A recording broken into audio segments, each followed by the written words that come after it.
Ladies and gentlemen, today is July 1st.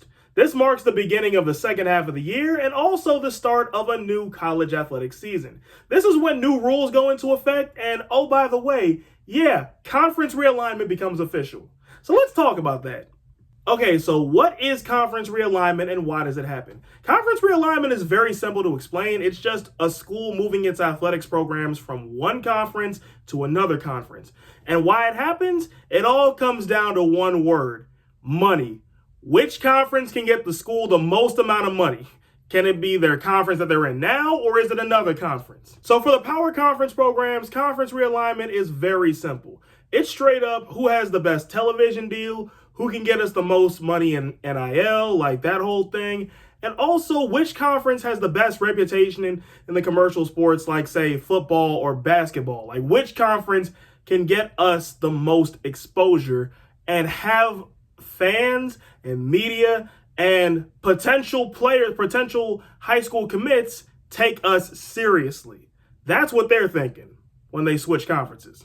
You'll notice that I didn't say geography just now. That's because for the power conferences, geography is not an issue. It is not a concern. Otherwise, UCLA wouldn't share a conference with Maryland. Stanford wouldn't share a conference with Virginia. Texas probably wouldn't share a conference with South Carolina.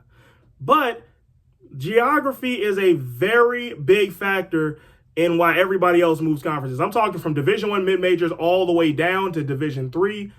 Geography is very important for them because a big thing that a lot of people don't realize about conference realignment is before a school decides to switch conferences, they have to be absolutely sure that they can afford to get all of their sports programs to all of the other schools in the conference.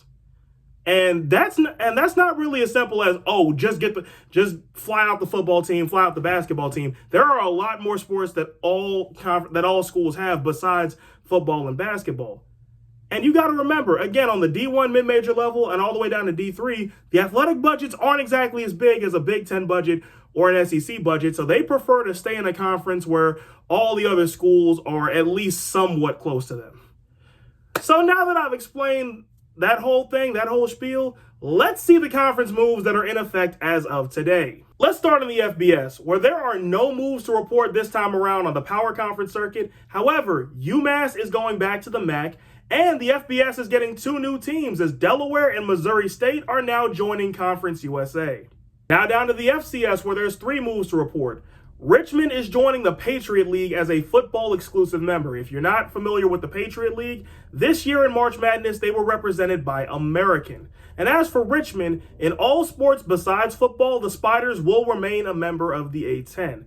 UT Rio Grande Valley starting up a football program. The Vaqueros will compete as a member of the Southland Conference. If you're not familiar with them, they were represented in March Madness this past year by McNeese State. You remember the team with the hype man and the boombox and all that? Yeah, that's the conference they came from. And also, we're getting a new member on Division I this year. Please welcome the New Haven Chargers. New Haven will compete in the Northeast Conference, who was represented in March Madness this past year by St. Francis, who also this year is competing in their final season as a Division I program. And as for non-football moves, Grand Canyon and Seattle U are now officially members of the West Coast Conference, which also means this year there's no defending champion in the WAC because Grand Canyon is the team that just won. And again, conference moves become official every year on July 1st. So if you like this video, be sure to leave a like and subscribe and come back for the next installment. Until the next time, I'm the voice of Evan, and remember to always keep the vibes high.